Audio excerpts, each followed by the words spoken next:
Welcome to Real Men Hug, a podcast for men and the women who love them.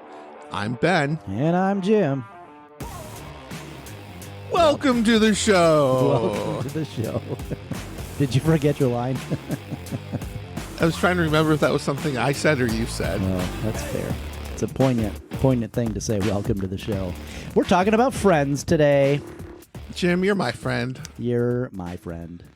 We wanted to talk about friends today. I mean, that's been a struggle for both of us since, I don't know, for me, it's really since having kids, I would say. It's probably been a struggle.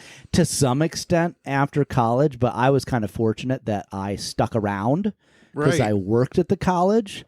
So I got to maintain a lot of those friendships that I had developed with, people who were a little bit younger than me, and then the people who also worked at the school at the same time. So I think I got to keep that community. But I know for a lot of people, those changes in life stages kind of knock those friendships off. So, yeah, as is the case often in my life, my experience with friendship in adulthood is vastly different from what it is for most adults, yourself included.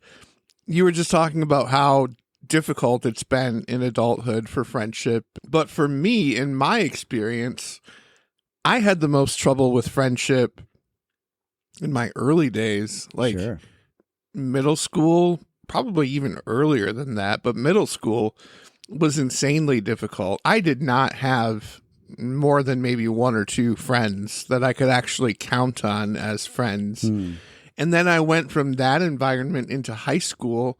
And for those 4 years, I was very much a social nomad. Like I just could not find my niche with anybody. And so I just would hang out with all kinds of different people and just kind of figured out a way to survive. And so, Jim, our friendship spanning 20 years is the longest friendship that I've had ever. Yeah. I don't talk often, if at all, to anybody from high school or middle school or elementary school. Like, they just don't exist. Yeah, I'm kind of in the same boat. I did have a different experience where you may be surprised to hear that I actually was pretty introverted and didn't have a ton of friends all the way up until right around high school. I had essentially one friend all through elementary school, and he is my oldest friend. We called him Fifth Brother Mike because he's always around. We called him as he's still around. He actually lives a little bit farther away now, so I don't get to see him as much. It's not super easy for us to catch lunch or coffee or whatever. Yeah. But we still typically see each other at least once a year. Yeah. We'll make it a point to see each other. But that's about it. I don't really hang out with a ton of people from high school either. It really at all. So when I came to college, that was like my first experience with genuine friendship, I would say. Whereas my friends leading up to that, I had some I had one solid friendship in high school, but that's kind of fizzled out since then. But other than maybe like three at the most, I didn't have a ton of friends growing up. And so now as an adult, knowing what I missed out on as a kid, I make friendship a significant priority in my life because I know how badly I need it, how badly I need those connections with people. Yeah. Do you think social media has changed how friendships work now? Definitely. Good old social media. I currently have it's not a love-hate relationship with Facebook, it's a hate relationship with Facebook. Just plain, pure, unfettered hatred. I just don't like it right now. I'm very frustrated with the whole premise of Facebook. Yeah. But in our conversation on the episode about toxic positivity, we talked about social media, and it's just helped me realize how dependent I was on social media. Yeah. And how I was turning to it for a hit of dopamine or whatever. But at the end of the day, what I've realized is Facebook is basically a hall of fame for your friends where you can post your highlight reels and you can one up each other and you can say things that make you look smart. but nobody's posting about the difficult things in life. Does it help with friendship? I don't think it does. I connected to some people on Facebook from high school and stuff like that, but they are not what I would consider a friend by any means. It's just watching people's lives unfold, and if there's drama, it makes it more fun to watch. I am really bad about posting on Facebook anymore, and I think it's because I finally figured out how to get Facebook to work for me, because I was getting really sick of like the comparison game, and it did feel sort of like the highlight reel. And we talked about that. There's a time and a place for it. Post your coffee, post your vacation. Great. If that's helpful for you, I'm not knocking social media to that regard. But I think for folks like Ben and I, sometimes we have to step away from that. I found where I love Facebook is you really can, to some extent anyways, manicure it into what you want it to. So like I really love doing the miniature painting. So I subscribe to a bunch of the miniature painting groups, or one of the board games that I have painted a bunch of figures from is Hero Quest. So I'm on the Hero Quest page. Even the Real Men Hug interacting with a podcast support group that we're members of. And I've gotten to know some of the folks from Roundtable Mindset. Rude Dude Podcast is another one that I really enjoyed listening to their stuff. We'll probably do something with them. Eye Opener Society is another podcast that I'd love to have Hannah on to share her story. I know I'm going to miss people because there's a bunch of people in that group. That's my point, that I've really enjoyed getting to know them and chatting with those people. And that's been so life-giving, because those people that I mentioned, they are not the Facebook highlight reel kind of people. Right. If you listen to Roundtable Mindset or Rude Dude or Eye Opener Society, they talk about very real, raw stuff, just like we do. I would definitely recommend those podcasts. That's what I've really enjoyed about Facebook, is getting to know some of these folks that I wouldn't have gotten to know otherwise. I've actually really enjoyed being able to do this show with you and make some new friends. Definitely. It's really cool that you've been able to do that. I'm just not at a point where I have a healthy enough relationship with Facebook to take advantage of it in that way. So if you're listening, if Real Men Hug responds to you, it's Jim. It's not Ben. Every once in a while it's Ben, but usually. Moving from this point forward until I get over my ish with Facebook, it's gonna be Jim. Yeah, for sure. And one thing I appreciate about our friendship, Jim, is the fact that I can pull off of Facebook and know that A, you're going to understand why, B, you're going to support me in it, and most importantly these days, C, you're going to pick up the slack that my break from social media naturally puts on you, and you're not even going to complain about it. I love that about our friendship. Yeah, we're here to help each other. I mean, we kind of alluded to that in our marriage episode, but friendship is really like that too. Like, you're picking up each other's burdens, you're helping each other out, you're assuming the best of each other. Those are those true rich friendships that you know you can treasure when you trust that person implicitly to be able to step in when you can't do it. I love that I've got you as a friend that I can know and trust to do that. Little peek and insight into Jim and Ben's show. We genuinely like each other. I don't know if you picked that up or not, but we like hanging out with each other. We hang out outside of the show, and Ben has alluded to it, but like, our friendship is not about the show. I'll be honest and say we're friends because of the show. Like, that's a big part of what rekindled our friendship. But it's so much more deep than that. And that's why, like, for instance, some of that heavy stuff that Ben has talked about and alluded to, we haven't done an episode on, just to get the juicy gossip, because we care about each other. We care about each other's feelings and what's best for that person. So that friendship comes first. The relationship always comes first, right? Absolutely. When I think about friendship, the defining mark is something you hit on so well, and that is the looking out for each other. What makes a friendship stick?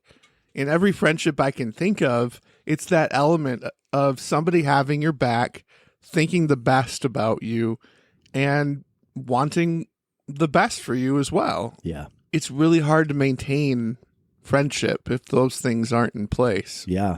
Let's dive deep, Ben. I think what's really hard for some people is they feel like they are always the one who are reaching out. And when somebody else has a problem, they come. And of course you help because it's in your nature. Right. But when you have a problem, you have to pay somebody else to help you through it. Counseling. Right. Nobody's there when you need something. But if they need somebody to move something, you're there with your truck. Or right. if they have a crisis, you're showing up for them.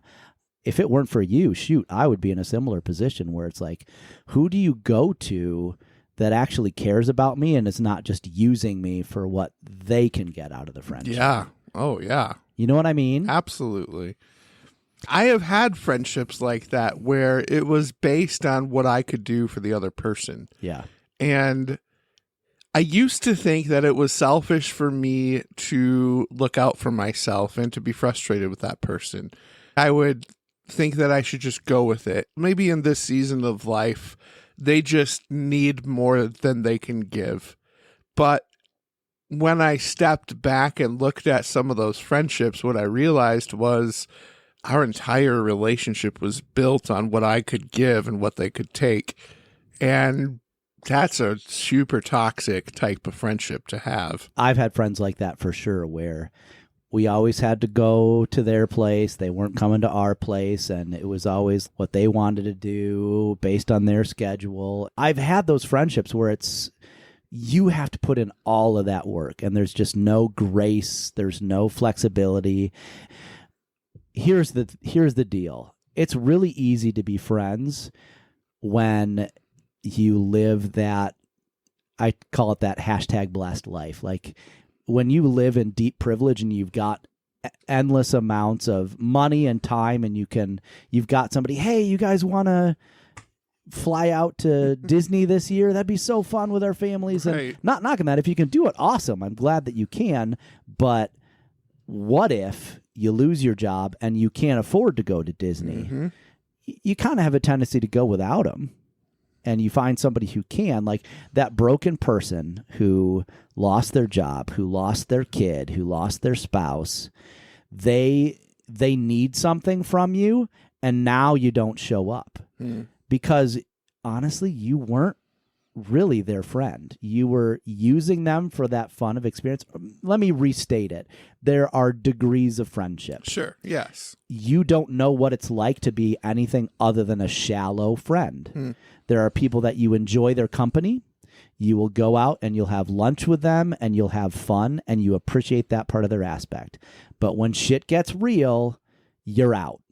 You don't want to help them. You don't want to support them. You don't want to be there for them when they really need your help. So you just stick around people that don't.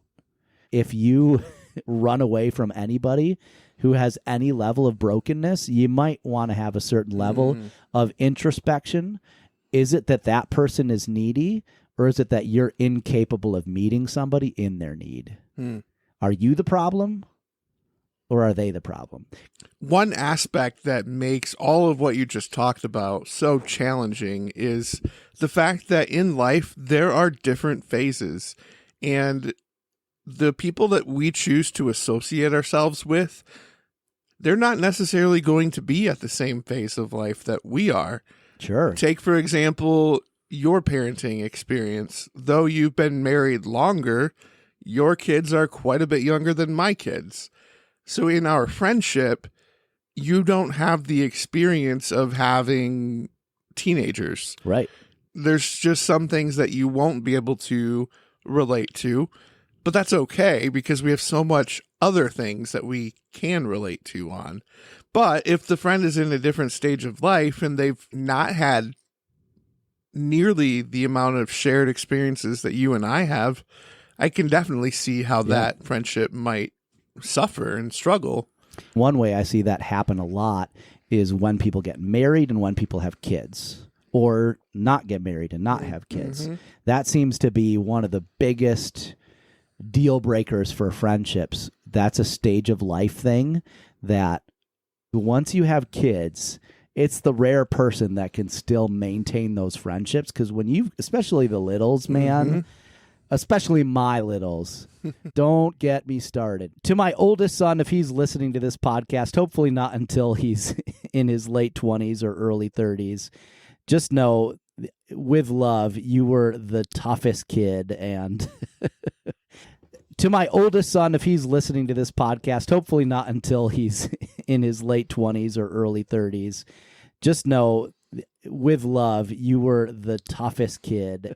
It was impossible to have friends because he was just such a hard kid to raise, and he had colic, so he was puking all the time. He couldn't sleep. He had rashes all over his body that we constantly had to be treating with medication, and never slept. We never slept. It was just miserable. So how are you supposed to balance friendships with all of that? It was impossible. Just the sleep thing alone, we were so miserable, we could not maintain friendships. I need that like a male figure in my life to be able to bond with. Because, I mean, who are you going to talk to about your spouse, for instance? Just that in and of itself, I feel like you need to have somebody else to just be able to comfortable without feeling like you're unintentionally hurting somebody's feelings, right, or it's just some stuff you don't talk to your spouse about. So in my case, I did have a pretty solid friend. I met him in high school. We stayed friends through college. And like Fifth Brother Mike, this friendship had the potential to extend into adulthood. And I tried so hard to make that happen with this individual. But it turned into one of those situations where I was doing all the work. Yeah. He would never call me to check in. I'd have to call him. He never reached out to set up plans when he was in town. I would have to hear through the grapevine that he was going to be in town, and then I would set something up. Yeah. And so it got to a point a few years ago where we sat down and I just said, it's really hard to be your friend. And it's really hard to know if this is something you really even want.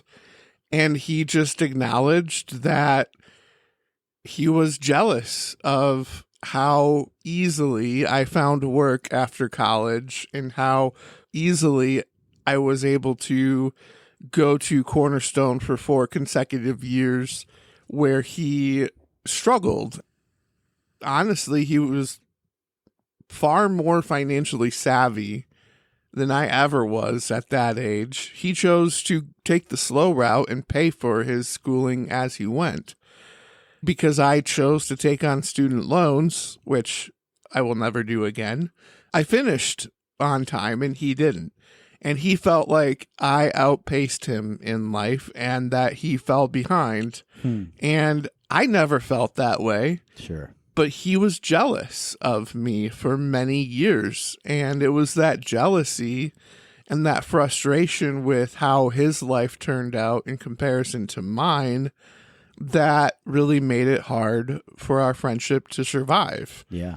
And unfortunately, that friendship did not survive. I've cut my losses. It was one of the hardest things that I had to do friends-wise, because this is somebody who was there for me. I was his best man and he was my best man. But beyond 2006, the friendship imploded. And it was jealousy mainly. But what's crazy is we talk about the Facebook highlight reel and all of that. All he could see of my life was the good stuff, the finishing college, the finding a job right out of college, which I'll admit is pretty uncommon, to graduate and then the next day move across the country to your first full-time job in your field of study. I get it. Like, that is uncommon and rare. I can see where he's coming from, but man, outside of those two really good things, there was so much pain that I don't feel like he even saw or understood, because he could only see the good things that he was jealous of, and it ended our friendship. We wanted to take a break in the middle of this conversation to remind you that we have got this new campaign that you can help support our show. Buy me a coffee. It's in the show notes. We've got it up on the episode notes and the Facebook page. So be sure to check out Buy Me a Coffee. We would love any amount of support from our listeners. It helps us do what we do. So check it out at buymeacoffee.com/realmenhug. And know that it certainly makes a huge difference for Jim and I both. That's so tough to hear. I do wonder, and this is not in defense of that guy, but, in an earlier episode, I talked about the wall kind of around your identity and how you might have those high points where if people attack you there, that you're solid, because that's not a question in your identity. But speaking as somebody who career was that broken point of the wall where just anybody could walk in, I wonder if for him that was that broken part of him, that it wasn't necessarily that he didn't see that there was only good things in your life, but that it was just the success he was seeing. It was just too hard for him to deal with because that was the weak point in his wall. I just wonder, do you think that was where some of that came from, or do you just think he totally lost sight of the fact that your life wasn't as privileged and rosy as he thought it was? That's a really good question. I only see it from the perspective of he was jealous. See, Jim, this is why I like having you as a friend, because you hear me and you validate what I have to say, but you also have this way of gently and kindly saying, well, what about this? And it's something that I've not thought of, and I just really appreciate that. It's something that I've had to struggle with. We had some friends that ghosted us, and we had no clue why. It at least felt like ghosting to us, where we're reaching out, we're trying to get something going. And I had even said, no matter what, I am going to make this double date happen. And we did, but it was this very painful process to finally get it to work. But after that, I need them to come to us, because it took me so much prodding and 100% we're going to do your thing your way so that we can have this friendship work. I was just exhausted, and I felt at the time that we were the only ones doing the work. And then it's just clearly they need space, because to us it felt like they were almost pushing us away. So it's okay, we're going to give them the space that they want. And then just boom, essentially friendship done. Well, fast forward well into the future, and it really was, again, this space that they were in, that they just didn't have the capacity to reach out. And that's not to point fingers in one direction or the other, but it's just that insight of okay, why did this happen? Why? Yeah. I think you can just be mad and upset, especially when you don't have that closure and it feels unfair. Why did he do that? We had a good friendship. Why couldn't he get over it? I at least like to ask myself the question, what happened? Yeah. And looking at his story, I think the reason why my success hurt so bad is because he came from a family where his dad was a pastor, and he very much wanted to carry the mantle and do likewise. And so for him, it wasn't just a matter of finding a job in his chosen career field. There was a familial aspect of wanting to carry on the dad's legacy. Yeah. And he didn't, and he couldn't, and it didn't work. And so not only is he behind his friend professionally, but he's now not doing the thing he wanted to do to live up to his dad's example. There's just a number of things that were at play that helped me understand at least a little bit better from his perspective. But I'm still mad, and I think I have every reason to be mad, because whether that's the case or not, if I'm your friend, you can tell me those things. Yeah. And he didn't. And so because you chose to just shut down instead of telling me what was really going on at the time, I don't know if I want to invest a lot of time into that type of a friendship. Yep. And at the end of our friendship, it was always me setting up the times. And like, I would text him and he would not reply. I would call and leave him a voicemail. He'd never call back. And finally, I just stopped. Yeah. And it sucks because it does. That was a friendship that was so meaningful in high school and into college. And yeah, I mean, the fact that we were best men in each other's weddings says enough there. I have 2 brothers. I was my brother's best man. I broke the chain of expectation. Like, it would just be implied that because I was my brother's best man, that he would be mine. But I chose to have this other person be the best man. Yeah. I really did give up a lot for that friendship, only for it to implode. Yeah. And I think that's partially why I've experienced difficulty with some friendships in adulthood, is I've just grown accustomed to being the one that does all the work. Yeah. And it's not healthy. I think it's okay to grieve that loss for sure. Yeah, why did it happen, and some introspection, but you have to grieve the loss of that friendship and move on. Yeah. And grief is a really weird thing because it's never linear. It's so cyclical. Everybody talks about these stages of grief, but the crazy thing is that it's not like a step-by-step type of stage. I know for me, I have struggled, honestly, with being on the receiving end. As much as I shared about the impact of that ghosting experience, I am not always great at reaching out. Like, you and I see each other because we're doing this podcast, even when we're not doing great at reaching out and hanging out on a regular basis. There's something that's incentivizing us to maintain our friendship. With some of my other friends, I will even say, yeah, I'm just not a great friend. Like, I'm not great at reaching out. And I think some of that is like the mental space that I'm in. And that's not right or fair. But sometimes you do need somebody who's giving more in a season of need in your life. So that's, again, like you said, with you, I think it's easier because we've known each other for such a long time. But when it's somebody new that I'm trying to get to know and establish patterns of what we do as friends, and I am on such a stinking strict budget right now that it's like, do you want to, I don't know, go for a walk? But when you've been going through a tough time for so long, you start wondering, like, am I just not a good friend, or is it the life stage thing? Yeah.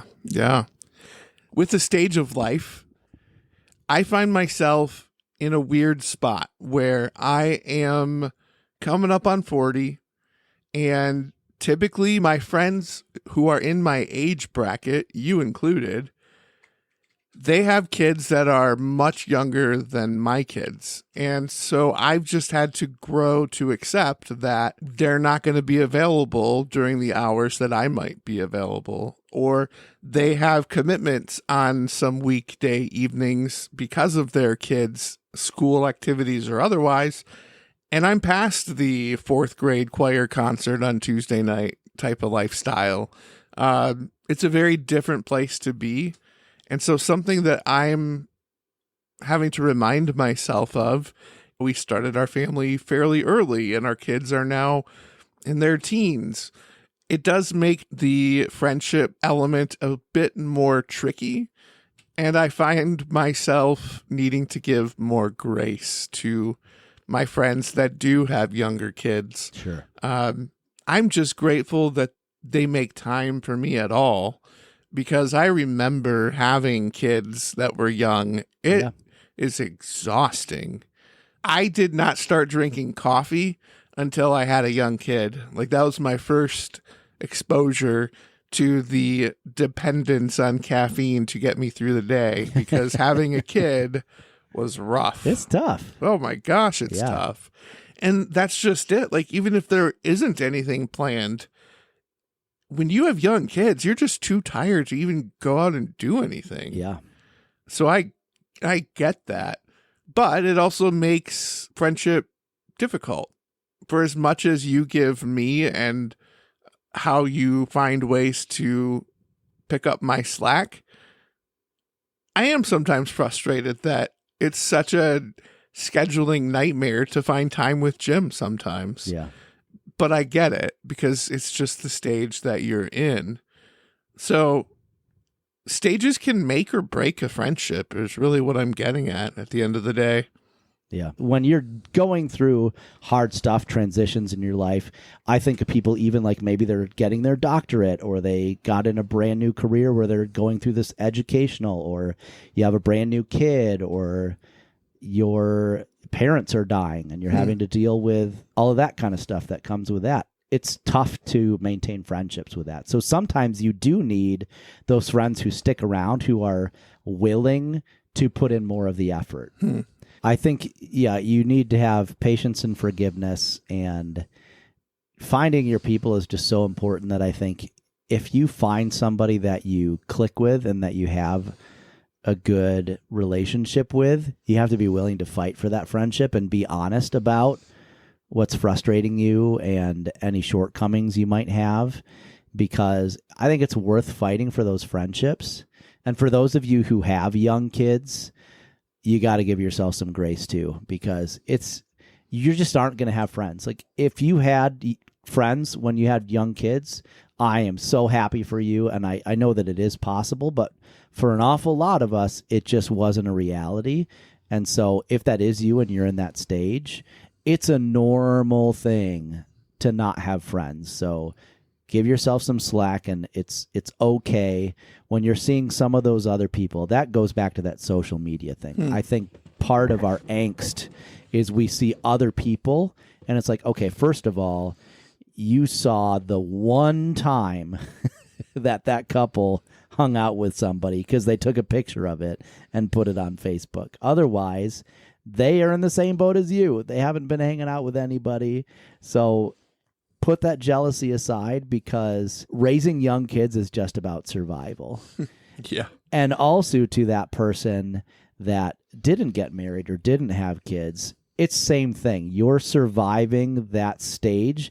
Eventually, you're going to get to that age where your peers, their kids have moved out of the house. Once they're out the door, you have this whole new huge group of friends back. Yeah. From the desert of friendship that is your late 30s and early 40s for most people. It's just a tough season that you have to weather.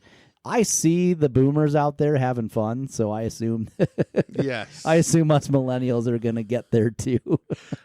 A couple of episodes ago, I shared a story about my friends that took me out for axe throwing, and we went to a bar.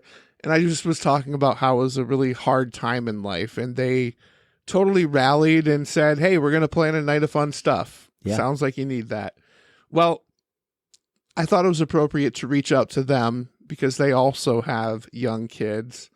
And I texted them before we started recording, losing sight of the fact that they have young kids that were probably getting ready for bed. But here's what's cool. They both got back to me, even though it's bedtime and wind down time. Yeah. One of them had really good things to say about, even in the midst of raising young kids, find ways to give yourself even 10 minutes of friendship. I think that's a brilliant idea. He mentioned how he will go to the park at the same time as one of his friends and their kids. Yeah. And they'll tell the kids, go off and play. Yeah, play dates, man. He says, yeah, there's some helicopter parents that kind of shake their head at us as we just dismiss the kids so we can talk. But he said, for me, that's an incredible use of those 10 minutes to just be with a friend and have an adult conversation. Yeah.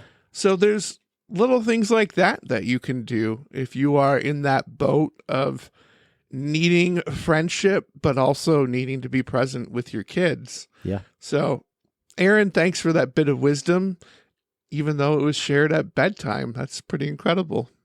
Aaron, that is great advice. I'm so glad to hear from somebody who's got the young kids. Because even for me, I've got a 9-year-old and a 12-year-old. So they are a little bit more independent right now, where it's a little bit easier for me than it was before, honestly. So to hear from somebody, just give yourself 10 minutes of friends. That's great advice. Yeah, it's better than nothing at all. Better than nothing. Is that your phone going off again? Did the other friend respond? Actually, he did. Both of these guys have young kids. It's bedtime. And they're texting me back because I wanted their perspective on friendship. That's just so cool. So my other friend, Mike, he says that friendship has been uniquely difficult with young kids. And for a time, he lived out of state, just like I did. And so when he returned to Michigan, and then they started having kids, friendship became very difficult. He said the one thing that helped him was finding a group of people with a shared interest. Yeah. And for him, that is cycling. So for 6 months out of the year, he takes one night a week and he goes out and he rides his bike with his cycling pals. And he gets to do life with them. And so it's like this natural thing that happened out of a hobby he had. He took his love for cycling, found a group, and now during the warm months, he gets to have one night a week where he can escape the reality and craziness of raising young kids and hang out with some guys who like to bike. That's awesome. Thanks so much for that advice. That is huge. I think if you're struggling forming friendships or mourning the loss of existing friends and it just hasn't been filled yet, what do you like? What hobby do you enjoy? And finding other people that have that hobby as well is a great way to make friends. Because I think that's the thing. When you feel like you're forced to find time to spend with each other and it's just like, what do you do? Get coffee? Or if you have a hobby that you both already enjoy, that's a built-in way to build that friendship. That's great advice. Definitely. Thank you, Mike. So Mike and Aaron are two of my intentional good friends. And I just think it's great that they've been able to be a friend to me, even though they have young kids and are in a very unique and challenging time of life. That's great. I got to meet these guys. They sound like cool cats. Absolutely. I have another friend that introduced me to that video game Ark that I've told you all about. Yeah. If it wasn't for that friend, I wouldn't play. And the cool thing about that is this game is like multiplayer to the extreme. And what I see on my screen is what he sees on his. There's 4 or 5 of us who play on a regular basis, and we just talk. And, it could be after work, like 7 o'clock at night. We're too tired to go out and do anything else, but we can, sit in front of the screen and play our game. It's a great opportunity to just chat. That is cool. And then one of them lives in Denmark. And so we've all committed to making time to play when he can play. Yeah. So we get up at 5 a.m. on Saturdays and we play our game. And that way it's not taking away from family time. It's before everybody's awake. And I love it. I used to think it was crazy. And I said, why in the world would you get up that early to play a game? But then I decided to try it, and it was the coolest thing. Just chatting with 5 guys. We're playing the same game. We're talking about work. We're talking about our kids. It's just so natural. So maybe you can't get out to join a cycling club. Maybe you can just turn on your computer and play a game with some friends, whatever the case may be. Yeah. I hope you can find your people. Find your people, man. Thanks so much for listening today. Always such a gift to be able to spend this time with you and share our hearts. And we hope that you all have a good friend in your life that is with you even when things are tough. Thanks for listening to Real Men Hug. You're my friend, Ben. You're my friend, Jim. I appreciate you. I appreciate you as well. That sounded way too sappy for the end of our episode. It's okay, because we'll add dad humor. The folks love the humor. It's true. Dad humor that we have at the end of our episodes. That's exactly what it is. You get the manual after you have kids. There's a whole chapter on dad jokes. And remember, real men hug because their friends don't let friends bottle up their feelings. And remember, real men eat wings. Last word. Stop. Very good, as I like to say. I forgot to hit record.